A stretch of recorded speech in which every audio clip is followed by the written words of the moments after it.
Hello students. आज के lectures में फिर से आप सभी का स्वागत है।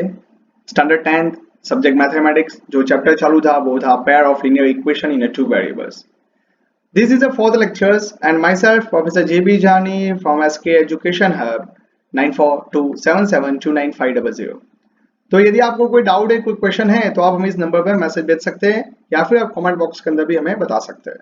तो चलिए आज के लेक्चर्स में हम आगे बढ़ते हैं अभी। एंड आगे बढ़ने से पहले हम एक बार देख लेते हैं कि हमने लास्ट लेक्चर्स में कौन से टॉपिक डिस्कस किए थे। So the topic discuss in the previous lectures. तो सबसे पहले हमने पढ़ा था graphical method of solution of a pair of linear equation. ठीक है, तो लीनियर इक्वेशन के सॉल्यूशन हमने ग्राफिकल मेथड के साथ फाइंड आउट किए थे। आज भी हम उसके दो तीन सम्स लेने वाले हैं जो हमने प्रीवियस लेक्चर में नहीं लिए थे। क्यों नहीं लिए थे? क्योंकि हमें इसके सॉल्यूशन में पहले कंसिस्टेंसी और इनकंसिस्टेंसी चेक करनी है। ठीक है बेटा, तो आपको समझ में आ जाएगा। हालांकि आज वो में लास्ट लेक्चर के टॉपिक थे। उसके बाद हम प्रीवियस लेक्चर में पढ़े थे intersecting lines, parallel lines and the coincident lines. ये तीनों लाइन को हमने ग्राफ के ऊपर दिखाया था एंड हमने उसके बारे में इंफॉर्मेशन ली थी। आज भी हम इसी लाइन के ऊपर पढ़ने वाले हैं but without using the graphs, है ना। ग्राफ बना आप यदि हम ग्राफ नहीं बनाएंगे फिर भी हमें पता चल जाएगा कि लाइन कैसी है। तो आज के लेक्चर्स के जो टॉपिक है वो एक बार आपको मैं दिखा देता हूँ। The specific objectives of this lectures are to be discuss. आप क्या सीखेंगे तो आप सीखेंगे कि intersecting lines, parallel lines and the coincident lines को विदाउट ग्राफ आप कैसे आइडेंटिफाई कर सकते हैं। तो उसके लिए हमें रेशियो लेना पड़ता है a1/a2, b1/b2 एंड c1/c2। तो रेशियो क्या है ये सब मैं आपको डिटेल में आज समझाता हूँ। हम इसके सम्स भी लेने वाले हैं। साथ में हम पढ़ेंगे कंसिस्टेंट और इनकंसिस्टेंट। ठीक है, एंड उसके साथ हम पढ़ेंगे एक्सरसाइज 3.2 एनसीईआरटी की। तो चलिए स्टार्ट करते हैं एंड पहले हम समझ लेते हैं। Let we first understand the concept of ratio a1/a2, b1/b2 and c1/c2। इसके रेशियो का कंसेप्ट क्या है? तो हम सबके पास दो इक्वेशन होते थे। तो यहाँ पे हम बात करते हैं let we have two linear equation. The first one is a1x plus b1y plus c1 is equal to 0, and the second equation a2x plus b2y plus c2 is equal to 0. Here a1 is a coefficient of x, b1 is a coefficient of y, and the c1 is a constant term. As the same manner, a2 is a coefficient of x, b2 is a coefficient of y, and c2 is a constant term. So पहले हमें find out करना पड़ेगा a1/a2। तो बहुत ही आसान है, आप a1/a2 निकाल सकते हैं, b1/b2 आप फाइंड आउट कर सकते हैं, c1/c2। तो जब हमने तीनों वैल्यू हम a1/a2 निकाल दे, b1/b2 निकाल दे और c1/c2 की वैल्यू निकाले, उसके बाद क्या करना है? तो यहाँ से गेम चालू होती है ना। देखें यहाँ पे क्या पूरा केस है। तो पहला हम समझते हैं केस नंबर 1। आपने a1/a2 निकाला, b1/b2 निकाला, आपको पता चला कि दोनों की वैल्यू अलग अलग है। It means that if a1/a2 not equal to b1/b2, यदि आपको ऐसा मालूम पड़ जाता है ना तो आप सीधा बोल सकते हो कि both the lines are intersecting at some point. दोनों इंटरसेक्ट होते हैं, और यदि वो इंटरसेक्ट होते हैं तो हमने आपको लास्ट टाइम बताया था कि जहां पे इंटरसेक्ट होते हैं वहां पे क्या होता है, वो उसका सॉल्यूशन बोला जाता है। तो यानी कि लाइंस आर इंटरसेक्टिंग एंड उनका एग्जैक्ट वन सॉल्यूशन, एक ही सॉल्यूशन होता है, exactly one solution is that. तो ये हुआ अपना केस नंबर 1। अभी हम केस नंबर 2 की बात करते हैं। यदि आपको पता चला कि a1/a2 और b1/b2 की वैल्यू इक्वल है बट वो वैल्यू c1/c2 के बराबर नहीं है। ठीक है, तो यहाँ पे क्या है, if a1/a2 equal to b1/b2 but not equal to c1/c2। तो ऐसे केस में क्या बन जाएगा कि दोनों लाइंस को हम पैरेलल लाइंस बोलेंगे। ठीक है, एंड यदि दोनों लाइन पैरेलल होती है तो उनका कोई सॉल्यूशन होता है? आप बोलेंगे सर नहीं होता, क्योंकि हमने लास्ट लेक्चर में पढ़े थे। यदि आपने लास्ट लेक्चर नहीं देखा है तो आप पहले बेटा वो देख लीजिए। ओके, तो यहाँ पे कोई सॉल्यूशन नहीं है। सो यहाँ पे both the lines are parallel to each other and there is no solution। तो यहाँ पे कोई सॉल्यूशन नहीं हुआ। तो ये अपना केस नंबर 2 हुआ। तो यहाँ पे सिर्फ हमें पता कैसे चलता है, रेशियो के ऊपर से पता चलता है। चलो केस नंबर 3 देख लेते हैं। आपको ऐसा पता चला कि a1/a2 की वैल्यू और b1/b2 की वैल्यू इक्वल है एंड c1/c2 की वैल्यू भी वही की वही है। तो उसका मीनिंग क्या हुआ कि दोनों एक ही लाइन है, यानी कि कोइंसिडेंट लाइन से इनफाइनाइट मैनी सॉल्यूशन। तो आपको यहाँ पे बेटा हम समझ गए कि हमें रेशियो के ऊपर से हम सीधा जस्टिफिकेशन दे सकते हैं, हम आइडेंटिफाई कर सकते हैं, हम कंक्लूजन बता सकते हैं कि लाइंस कैसी होगी और लाइन के ऊपर से हम सॉल्यूशन बता सकते हैं। मैंने आपको लास्ट लेक्चर में बताया था, यदि सॉल्यूशन मिलता है तो उसको बोला जाता है कंसिस्टेंसी, और यदि सॉल्यूशन नहीं मिलता है तो इनकंसिस्टेंट। तो यहाँ पे सॉल्यूशन कहाँ मिला? तो पहला सॉल्यूशन मिला यहाँ पे केस नंबर 1 में, और केस नंबर 3 में इनफाइनाइट। तो सॉल्यूशन तो मिले ना, तो केस नंबर 1 और केस नंबर 3 में सॉल्यूशन मिलते हैं, तो उसको बोला जाता है कंसिस्टेंट। देखो यहाँ पे दिखाई दिया ना, उसको क्या बोला जाता है? कंसिस्टेंट। एंड केस नंबर 2 में कोई सॉल्यूशन नहीं है तो उसको बोला जाता है इनकंसिस्टेंट इक्वेशंस। ठीक है, तो आपको ये आपके डिस्प्ले के ऊपर आपको जो दिखाई देता है उसको आपको अच्छी तरह से याद रखना है। नोटबुक के अंदर आप लिख दीजिए, कंडीशंस यहाँ पे लिखी हुई है, and according to the conditions आपको सॉल्यूशन, लाइन के types, and consistent and inconsistent तीनों चीजें दिखाई जाती है। आगे बढ़ते हैं और प्रैक्टिकली इस चीज को समझते हैं। ठीक है, चलिए एक्सरसाइज 3.2 के अंदर question number 2, on comparing the ratio of a1 by a2, b1 by b2 and c1 by c2, find out whether the lines representing the following pair of linear equation intersect at a point, are parallel or coincident। तो ratio के ऊपर से find out करना है कि lines कैसी होगी, intersect होती है, पैरेलल है या फिर कोइंसिडेंट है। तो चलिए बेटा, हमारे पास दो इक्वेशन उसने दिए हुए हैं। हमने आपको बताया था कि पहले इक्वेशन में x का कोफिशिएंट a1 होता है, दूसरे इक्वेशन में x का कोफिशिएंट a2 होता है। तो हमारा पहला काम है कि हमें सबके रेशियो यानी कि a1 by a2, b1 by b2 और c1 by c2 निकालना है। तो चलिए a1 by a2, तो a1 x का कोफिशिएंट तो 5 और दूसरे x का कोफिशिएंट 7, तो a1 by a2 5 by 7। उसी तरह से b1 by b2 निकालते हैं, तो b1 यानी कि y के कोफिशिएंट है, तो b1 यानी कि फर्स्ट इक्वेशन का y का कोफिशिएंट जो -4 है, दूसरे का क्या है बेटा 6 है, तो -4 divide by 6 is equal to -2/3। c1 by c2 निकाल दिया, तो कांस्टेंट है, तो c1 पहले में क्या है 8 है, दूसरे में क्या है -9, तो 8 बाय -9 यानी कि -8/9। यहाँ पे देखा जा सकता है कि आप देख सकते हो कि a1 by a2 not is equal to b1 by b2, है ना। a1 बाय a2 कितना है 5/7 है, b1 बाय b2 कितना है -2/3 है, तो दोनों इक्वल नहीं है। तो a इक्वल नहीं है तो हमने अभी पढ़ा था ना, आपने लिख भी दिया होगा। तो क्या, so lines are intersect at a point, lines intersect होती है किसी एक पॉइंट के ऊपर। ठीक है, तो ये हमने कंक्लूजन निकाल दिया। चलिए हम दूसरा सम लेते हैं। यहाँ पे दो इक्वेशन है, तो स्टेप नंबर 1 क्या है? फर्स्ट स्टेप वही है, finding out a1 by a2, b1 by b2 and c1 by c2। a1 by a2, चलो a1 क्या है, x के कोफिशिएंट 9 और a2 दूसरे इक्वेशन में x का कोफिशिएंट 18, तो 9 by 18 1/2। चलिए b1 by b2 क्या है 3 डिवाइड बाय 6, b1 यानी कि पहले इक्वेशन का y का कोफिशिएंट, b2 यानी कि सेकंड इक्वेशन के y का coefficient 3/6 1/2, and the c1 by c2 is equal to constant 12 by 24, it's 1/2। यहाँ पे देखा जा सकता है कि a1 by a2, b1 by b2 और c1 by c2 की वैल्यू इक्वल है। तो तीनों यदि इक्वल होती है तो हम क्या बोले थे? So lines are coincident lines, lines वहां पे कोइंसिडेंट बनेगी, एक ही लाइंस के इक्वेशन है। आगे बढ़ते, यहाँ पे देखिए दो इक्वेशन हमारे सामने है ना। क्वेश्चन नंबर 2 का थर्ड है 6x - 3y + 10 = 0 and 2x - y + 9 = 0। First step वही का वही, finding out the a1 by a2, b1 by b2 and the c1 by c2। यदि हम a1 by a2 निकालते तो 6/2 आंसर 3 मिला, b1 by b2 -3 divide by -1, y के coefficient है का उसका रेशियो तो 3 मिला, c1 by c2 10/9 मिला। तो देखिए यहाँ पे a1 by a2 and b1 by b2 दोनों इक्वल है, बस c1 by c2 उसकी वैल्यू थोड़ी सी हमें अलग मिली। तो उसका मीनिंग क्या हुआ, a1 by a2 equal to b1 by b2 but not equal to c1 by c2, so the lines are parallel to the each other. तो यहाँ पे देखिए एक ही डिस्प्ले के ऊपर मैंने आपको तीनों सम दिखा दिए, तीनों अलग अलग टाइप के। तो पहले में क्या था, a1 by a2 not equal to b1 by b2, आप सीधा बोल सकते हैं कि lines are intersect at a point.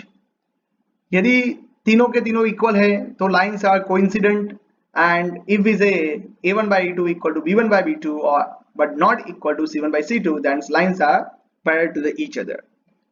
तो ये तीन सम्स हो गए। अभी हम आगे बढ़ते हैं एक्सरसाइज 3 उसी एक्सरसाइज का क्वेश्चन नंबर 3 देख लेते हैं। इस बार इसने हमें क्या पूछा है, वही का वही हमें फाइंड आउट करना है, हमें कंसिस्टेंट है कि नहीं है वो यहाँ पे दिखाना है। ठीक है, on coming the ratio a1 by a2, b1 by b2 and c1 by c2 हमें कंसिस्टेंट है या नहीं है वो बताना है। तो बेटा आपको पता होगा सॉल्यूशन मिले तो कंसिस्टेंट और ना मिले तो इनकंसिस्टेंट। तो सॉल्यूशन कहाँ कहाँ मिलता है? सॉल्यूशन मिलेगा केस नंबर 1 में जहां पे लाइन इंटरसेक्ट होती थी, एंड केस नंबर थर्ड में जहां पे लाइन कोइंसिडेंट थी। तो एक बार याद कीजिए कि क्या था, यदि a1 by a2 not equal to b1 by b2 है तो उसको क्या बोलेंगे, लाइंस आर इंटरसेक्ट, सॉल्यूशन मिला तो कंसिस्टेंट। एंड यदि ऐसा है कि a1 by a2 equal to b1 by b2 equal to c1 by c2, तो लाइंस एक ही हुई, कोइंसिडेंट हुई, तो वो भी सॉल्यूशन है, तो उस टाइम पे भी क्या बोलेंगे, वो कंसिस्टेंट इक्वेशन है। तो चलिए question number 1, 3x plus 2y minus 5 equal to 0, 2x minus 3y minus 7 equal to 0। वही का वही फर्स्ट है, finding out the a1 by a2, b1 by b2 and the c1 by c2। तो a1 by a2 क्या है, x के coefficient का ratio, so 3/2। b1 by b2 आपके सामने क्या मिला बेटा, 2 डिवाइड बाय -3 यानी कि -2/3 and c1 by c2 -5 divide by -7, constant का रेशियो इज 5/7। तो यहाँ पे देखा जा सकता है a1 by a2 not equal to b1 by b2, so lines are intersect at a point। then after यदि वहां पे इंटरसेक्ट हुआ तो उसका मीनिंग क्या हुआ कि सॉल्यूशन मिला, तो वो हुआ कंसिस्टेंट, तो वो क्या बना, कंसिस्टेंट, यहाँ पे सॉल्यूशन है। So system of equation are consistent. Second number का सम देखते हैं। दो इक्वेशन है आपके स्क्रीन पे ऊपर आपको दिखाई देते होंगे, 2x minus 3y minus 8 is equal to 0 and the second is a 4x minus 6y minus 9 equal to 0। तो यहाँ पे फर्स्ट है वही का वही, finding out the ratio a1 by a2, b1 by b2 and c1 by c2। तो a1 by a2 क्या होता है, x के कोएफिशिएंट का रेशियो, तो यहाँ पे x का कोएफिशिएंट 2 है, नीचे के इक्वेशन में 4 है, तो 2/4 1/2, b1 by b2 -3 by divided by -6 यानी कि again 1/2 and the c1 by c2 क्या है बेटा, 8/9। so here a1 by a2 equal to b1 by b2 but not equal to c1 by c2, so lines are parallel to the each other and यदि line parallel होती है तो वहां पे कोई सॉल्यूशन बोला नहीं जाता, क्योंकि इंटरसेक्ट होगी नहीं ना, यदि इंटरसेक्ट नहीं है तो सॉल्यूशन आएगा ही नहीं। तो यदि सॉल्यूशन नहीं है तो system of equations are inconsistent बोला जाएगा। ठीक है बेटा, तो ये आपका सेकंड नंबर का क्वेश्चन सम हो गया। क्वेश्चन नंबर 3 के अंदर हमने पहले दो देख लिए, चलो क्वेश्चन नंबर 3 का थर्ड नंबर का देख लेते हैं। पहला इक्वेशन है 3/2x plus 5/3y minus 7 equal to 0 and second equation 9x minus 10y minus 14 equal to 0। again first step वही का वही, finding out the a1 by a2, b1 by b2 and the c1 by c2। a1 by a2 देख लेते, तो a1 है 3/2 divide by 9, जब आप इसका सिंप्लीफिकेशन कर देंगे तो आपको आंसर मिलेगा 1/6। b1 by b2 5/3 divide by -10 यानी कि सिंप्लीफिकेशन से आंसर आएगा -1/6। c1 by c2 -7 divide by -14 1/2। देखा जा सकता है कि a1 by a2 not equal to b1 by b2, जैसे फर्स्ट सम में था वैसे का वैसा आया। So lines are intersect at a point, यदि लाइन इंटरसेक्ट होती है तो सॉल्यूशन होता है, तो इक्वेशंस आर कंसिस्टेंट। ठीक है बेटा, तो ये तीन सम्स आप समझ गए। क्वेश्चन नंबर थर्ड का फोर्थ लेते हैं अभी। यहाँ पे फोर्थ इक्वेशन है, क्वेश्चन नंबर फोर्थ के दो इक्वेशन। पहला इक्वेशन है 5x minus 3y minus 11 equal to 0, the second is a minus 10x plus 6y plus 22 equal to 0। Solution first है finding out the a1 by a2, b1 by b2 and the c1 by c2। चलिए a1 by a2 क्या है, x के coefficient का ratio, तो 5 divide by -10, तो 5 divide by -10 -1/2, b1 by b2 -3 divide by 6 again -1/2 and the c1 by c2 -11 divide by 22 -1/2। तो यहाँ पे तीनों इक्वल है, a1 by a2 equal to b1 by b2 equal to c1 by c2। so lines are coincident, line coincident होती है तो infinite solution, तो हम यहाँ पे बोल सकते हैं कि इक्वेशंस आर कंसिस्टेंट। याद रखिए कि यदि इंटरसेक्ट होती है और कोइंसिडेंट है तो उसको कंसिस्टेंट बोलेंगे, पैरेलल लाइंस मिलेगी तो उसको इनकंसिस्टेंट बोलेंगे। चलो क्वेश्चन नंबर थर्ड का लास्ट एग्जांपल लेते हैं, फिफ्थ नंबर का। दो इक्वेशन है 4/3x plus 2y minus 8 equal to 0, 2x plus 3y minus 12 equal to 0। तो सॉल्यूशन यहाँ पे फर्स्ट है finding out a1 by a2, b1 by b2 and the c1 by c2। a1 by a2 यानी कि देखिए बेटा 4/3 divide by 2 यानी कि 2/3, b1 by b2 again 2/3 and c1 by c2 -8 divide by -12 यानी कि 2/3। तो तीनों के तीनों सेम मिले जैसे क्वेश्चन फोर्थ नंबर के सम में मिला था। सो लाइंस आर कोइंसिडेंट एंड यदि लाइंस कोइंसिडेंट होती है तो क्या बोलेंगे हम, कंसिस्टेंट इक्वेशंस बोलेंगे। ठीक है बेटा, तो यहाँ पे पांचों के पांचों सम्स यहाँ पे हमने सॉल्व किए। आगे बढ़ते हैं, अभी आज एक्सरसाइज खत्म करने वाले हैं। क्योंकि सभी सम्स हमने जो मेथड सीख ली है उसके ऊपर से ही है। तो एक्सरसाइज 3.2 आज यहाँ पे खत्म हो जाएगी। क्वेश्चन नंबर 4 है Which of the following pair of linear equations are consistent or inconsistent? देखिए क्वेश्चन में आगे सिर्फ आपको बताना है and if consistent obtain the solution by graphically। तो देखिए यदि वो कंसिस्टेंट है तो ही सॉल्यूशन मिलने वाला है ना, या आपको ऐसा बोलो कि सॉल्यूशन मिलता है तो कंसिस्टेंट है। तो यदि वो कंसिस्टेंट है, उसका सॉल्यूशन मिलता है, तो वो सॉल्यूशन आप फाइंड आउट कीजिए कौन सी मेथड से, ग्राफिकली। और इनकंसिस्टेंट है तो हमें ग्राफ बनाने की कोई जरूरत नहीं है। तो चलिए क्वेश्चन नंबर 4 के अंदर पहला सम x plus y minus 5 equal to 0 and 2x plus 2y minus 10 equal to 0। So solution first step क्या है बेटा, वही का वही finding out the a1 by e2 b1 by b2 and the c1 by c2। So a1 by e2 x के coefficient का ratio 1 divide by 2, b1 by b2 1 divide by 2 and c1 by c2 -5 divide by -10 यानी कि again 1 by 2। So आप बोल सकते हो कि here a1 by e2 equal to b1 by b2 is equal to c1 by c2। तो lines वहां पे क्या बनेगी, लाइंस आर कोइंसिडेंट। ठीक है, कोइंसिडेंट यानी कि कंसिस्टेंट सॉल्यूशन मिलेंगे। एंड यदि कंसिस्टेंट है तो हमें ग्राफ के ऊपर से उसका सॉल्यूशन भी निकालना है। तो देखो मैं यहाँ पे, और ग्राफ के ऊपर से सॉल्यूशन की मेथड हमने प्रीवियस लेक्चर में सीख ली थी, तो उसका सीधा यहाँ पे थोड़ा रिवीजन कर देंगे। एक बार ध्यान से देख लीजिए। पहले इक्वेशन के अंदर according to the first equation क्या है, पहला equation x plus y equal to 5, equation number 1। and also we have second equation 2x plus 2y is equal to 10। तो पहले इक्वेशन के अंदर हमने आपको सिखाया था लास्ट टाइम कि x की अलग अलग वैल्यू के लिए आपको y निकालना है या फिर y की अलग अलग वैल्यू के लिए x निकालिए। चलिए देखिए मैंने यहाँ पे x फॉर लिया, तो फॉर यदि 5 के उस साइड पे चला जाएगा तो 5 minus 4 तो y is equal to 1। यदि x की वैल्यू 3 है तो मुझे y 2 मिलेगा, और x यदि 2 है तो मुझे y 3 मिलेगा। तो हमने जो वैल्यू एज्यूम की वो इक्वेशन नंबर 1 में अप्लाई की और करस्पॉन्डिंग हमें y की वैल्यू मिल गई। उसी तरह से हम इक्वेशन नंबर 2 के अंदर भी हमने वैल्यू अप्लाई की तो हमें आंसर्स हमें y की वैल्यू मिल गई। आप कोई भी वैल्यू ले सकते हो, मैंने आपको प्रीवियस लेक्चर में भी बता दिया था। इन सभी को हम ग्राफ के ऊपर रिप्रेजेंट करते हैं तो आपको पता चलेगा कि सभी में एक ही जैसे पॉइंट है, 4 1 3 2 2 3। तो देखिए बेटा एक ही लाइन बनी। सो आप बोल सकते हो कि इनफाइनाइट सॉल्यूशंस आर देयर। ठीक है, ये सब उसके सॉल्यूशन हुए। आप 4 1 बोलो, 3 2 बोलो, 2 3 बोलो, आप कोई भी वैल्यू ले लेते हो तो वो उसका सॉल्यूशन ही बनता है क्योंकि इनफाइनाइट सॉल्यूशन है। बट कंडीशन क्या होती है कि x की वैल्यू के लिए पर्टिकुलर आपको y की वैल्यू मिलेगी। हाँ, आप ऐसा नहीं कि x आपने कुछ भी बोल दिया 1 बोल दिया, y आपने बोल दिया कि 5 उसका सॉल्यूशन है, ऐसा नहीं होता। यदि आपने बोला है कि x 4 है तो y कंफर्म 1 ही होना चाहिए एंड 4 1 ही उसका सॉल्यूशन है। ठीक है बेटा, चलिए आगे बढ़ते हैं। अभी क्वेश्चन नंबर 4 का एक और सम लेते हैं, सेकंड नंबर का। इक्वेशन है x minus y is equal to 8 and 3x minus 3y is equal to 60। Again वही का वही first step, finding out the a1 by a2 b1 by b2 and the c1 by c2। a1 by a2 x के coefficient का ratio 1 by 3, b1 by b2 -1 divide by -3 यानी कि again 1 by 3 and c1 by c2 1 by 2, 8 by 16 यानी कि 1 by 2।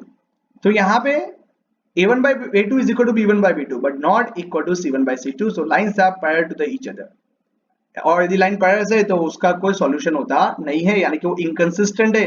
और यदि inconsistent है तो सॉल्यूशन निकालने की कोई जरूरत नहीं है। यहां से क्वेश्चन खत्म हो गया। क्वेश्चन नंबर 4 देख लेते, थर्ड नंबर का बाद में लेता हूं इसके बाद में। क्वेश्चन नंबर 4 है 2x minus 2y equal to 2 and 4x minus 4y equal to 5। Solution first है finding out the ratio a1 by a2 b1 by b2 and the c1 by c2। a1 by a2 क्या है बेटा, 2 by 4 is equal to 1 by 2, b1 by b2 -2 divided by -4 1 by 2, c1 by c2 2 by 5। तो आप देख सकते हैं जैसे question number 2 में था वैसा ही क्वेश्चन नंबर 4 में हुआ है, इसलिए मैंने दोनों साथ में लिए। तो a1 by a2 equal to b1 by b2 not equal to c1 by c2, so lines are parallel to each other। Line parallel में जाती है तो फिर से सॉल्यूशन नहीं है, सॉल्यूशन नहीं है तो इनकंसिस्टेंट इक्वेशंस। ठीक है बेटा, तो चलिए अभी एक बाकी था बीच में, क्वेश्चन नंबर 3 ले लेते हैं। 2x plus y minus 6 is equal to 0 and 4x minus 2y minus 4 equal to 0। First है वही का वही, finding out a1 by a2 b1 by b2 and the c1 by c2। a1 by a2 x के coefficient का ratio 2 by 4 यानी कि 1 by 2, b1 by b2 1 divide by -2 -1/2, c1 by c2 -6 divide by -4 3 by 2। यहाँ पे देखा जा सकता है कि a1 by a2 not equal to b1 by b2, so lines are intersect at a point। है ना, वो लाइन किसी एक पॉइंट पे इंटरसेक्ट होगी यानी कि वो उसका सॉल्यूशन होगा। तो हम बोलेंगे equations are consistent.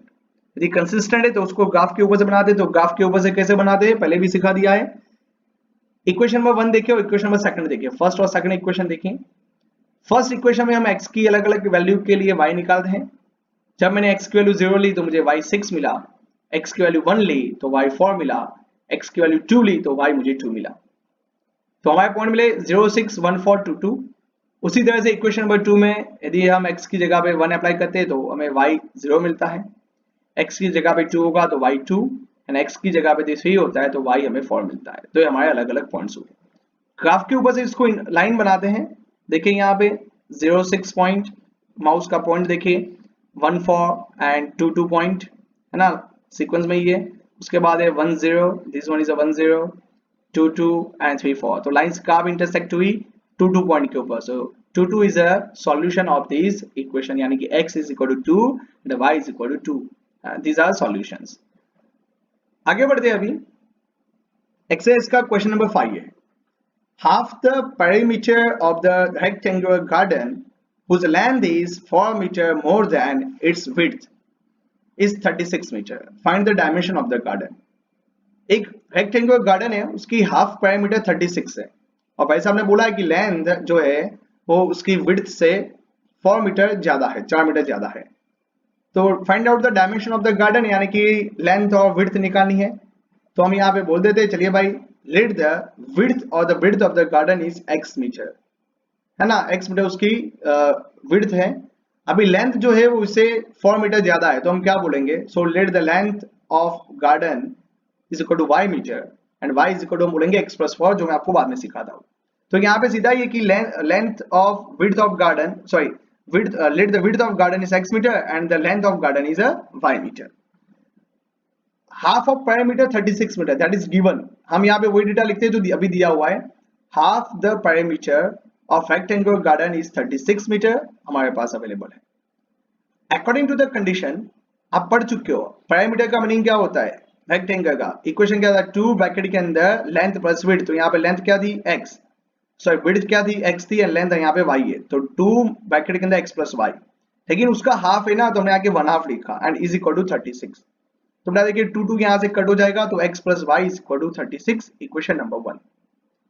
Now according to the questions, length is 4 metre more than its width. तो लेंथ यानी कि क्या है, y, तो y is equal to x plus 4, equation number 2। चले बेटा अभी इक्वेशन नंबर 1 में x की वैल्यू के करस्पॉन्डिंग हम y निकालते हैं। यदि x 0 होता है तो y 36, x 36 है y 0, और x यदि 16 लेता हो तो y मुझे 20 मिलेगा। आप कोई भी वैल्यू ले सकते हैं, मैंने आपको पहले भी बता दिया है। उसी तरह से इक्वेशन नंबर 2 में यदि हम x की जगह पे 0 लिखते हैं तो y 4 मिलेगा, x की जगह पे 8 तो y 8 मिलता है, यहाँ पे x की जगह पे यदि हम 8 लिखते हैं तो y 12 मिलता है, इट्स टाइपिंग मिस्टेक, एंड यदि x की जगह पे यहाँ पे 12 होगा तो y मिलेगा 16। तो हम अभी इसको ग्राफ के ऊपर से दिखा देते हैं। यहाँ पे एक बार आप देख लेना,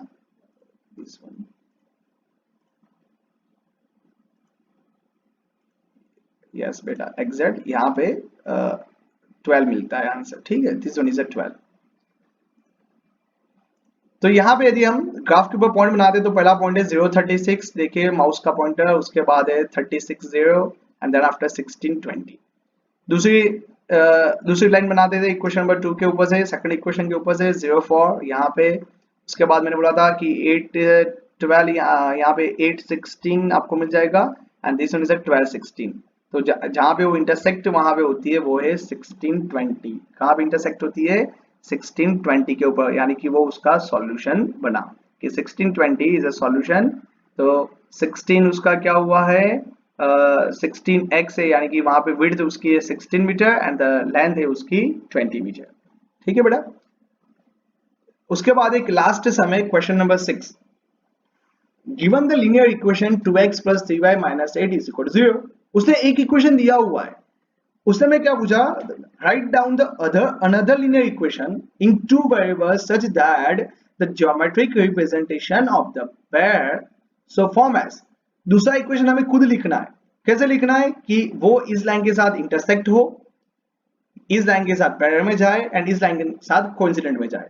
तो चलिए हम स्टार्ट करते हैं। पहला गिवन लाइन क्या है, 2x + 3y - 8 = 0। मैंने बोल दिया कि इंटरसेक्टिंग लाइन क्या है, हमने सीधा बता दिया कि x + y + 1 = 0। आपने बोला सर यही क्यों लिया, बेटा मुझे ऐसे लेना था ना कि a1/a2 not equal to b1/b2 बनना चाहिए। आप यहाँ पे देखिए 2/1 और 3/1 बनेगा, आंसर सेट नहीं होगा। आप कोई भी ले सकते थे, लेकिन आप कुछ भी लिखे बट कंडीशन ये फुलफिल होनी चाहिए, समझ गए आप। चलो उसी तरह से यदि हम पैरेलल लाइन में बात करें तो उसकी कंडीशन क्या थी कि a1/a2 इक्वल टू b1/b2 होना चाहिए।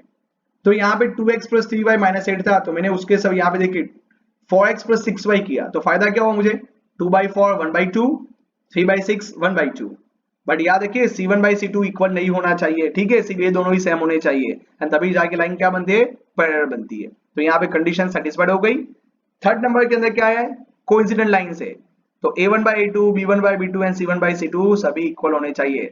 तो देखिए मैंने इक्वेशन, हमारे पास जो इक्वेशन था 2x + 3y - 8 = 0, मैंने यहाँ पे सब उसके डबल लिख दिए, 4x + 6y - 16 = 0। तो फायदा क्या होगा मुझे, a1/a2 = b1/b2 = c1/c2 मिलेगा। तो इसी तरह से हम सब कुछ फाइंड आउट कर सकते हैं। यहाँ पे सभी हमारी जो बेसिक कंडीशन थी उसी कंडीशन के ऊपर से हमने आज पूरा लेक्चर लिया। तो आज के लेक्चर में आप क्या सीखे, आप एक ही चीज सीखे, a1/a2 = b1/b2 = c1/c2। तो लाइन वहां पे कोइंसिडेंट होगी। यदि आप बोलेंगे a1/a2 = b1/b2 but not equal to c1/c2, lines are parallel to each other. If you say a1/a2 not equal to b1/b2, then lines are intersecting at some point. तो solution होगा तो consistent और solution नहीं होगा तो inconsistent. तो आज के लेक्चर्स के टॉपिक के अंदर हम ये पॉइंट हम सीख लिए हैं अच्छी तरह से, ठीक है। आपको यहाँ पे बता दूं कि एक्सरसाइज 3.2 खत्म हो गई है, उसके एक एक सम्स हमने किए आज के लेक्चर्स में, प्रीवियस लेक्चर के अंदर। तो आपको यदि फिर भी यदि कोई डाउट कोई कंफ्यूजन हो तो आप हमें मैसेज या कमेंट बॉक्स के अंदर बता सकते हैं, ठीक है बेटा। आप सभी का लेक्चर्स में यहाँ पे बैठने के लिए, सुनने के लिए धन्यवाद। Thank you so much.